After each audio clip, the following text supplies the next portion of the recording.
शिवाजी की, भारतरत्न डॉक्टर बाबासाहेब आंबेडकरांचा, लोकशाहीर अण्णाभाऊ साठेंचा, भारत माता की। आज आपल्या वाळव्यामध्ये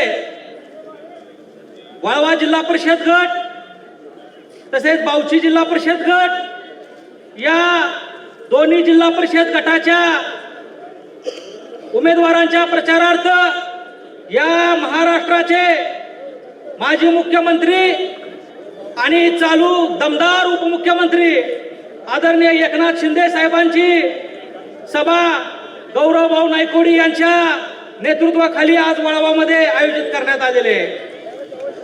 सर्वात प्रथम मी गौरवभाऊंचं सर्वांनी टाळ्या वाजवून कौतुक करावं। भर दुपारी सुद्धा सगळ्या खुर्च्या भरल्यात। भाऊ, हीच तुमच्यावर प्रेम करणारी वाळव्यातली जनता आहे।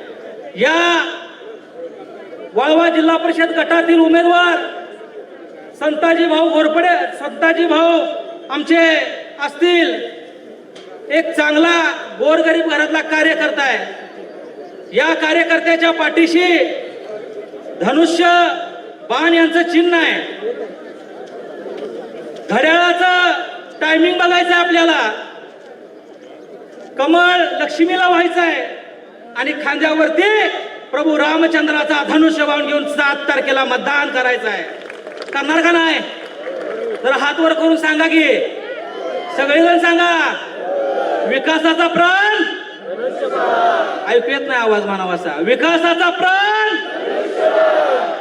आपले बावची जिल्हा परिषद गटातले विक्रम आप्पा असतील, संताजी भाऊ असतील, हे 2 जिल्हा परिषद गटातले वाळवा आणि बावचीचे उमेदवार आहेत।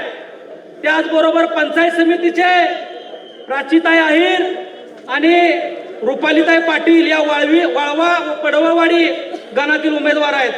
तसेच बावचीतील शुभांगीताई पाटील आणि नीताताई पाटील या गोटकिंडी गणातील उमेदवार आहेत। या 2 पंचायती समितीतल्या बावचीतल्या आणि 2 पंचायती समिती वाळव्यामधल्या आणि दोन्ही जिल्हा परिषद गट वाळवा आणि बावची प्रचंड बहुमताने महायुतीचे उमेदवार धनुष्य या चिन्हासमोर बटन दाबून आपण प्रचंड बहुमताने विजयी करावे अशी मी विनंती करण्यासाठी या ठिकाणी आलेलो आहे। सर्वसामान्य कुटुंबातली लोक यांना न्याय देणारे कुठली तर युती असेल तर त्या युतीचं नाव महायुती आहे, हे आपण विसरता कामा नये।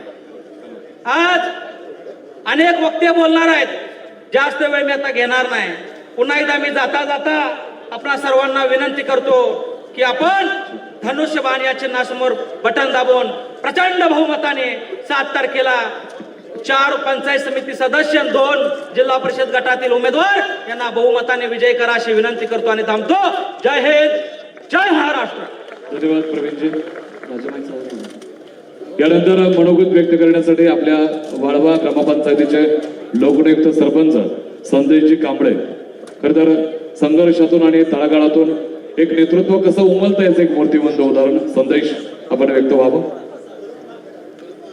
फुले शाहू आंबेडकर, छत्रपती शिवाजी महाराज आणि आपल्यातली अर्धी भाकरी दुसऱ्याला द्या म्हणून सांगणारे आपले सर्वांचे दैवत आदरणीय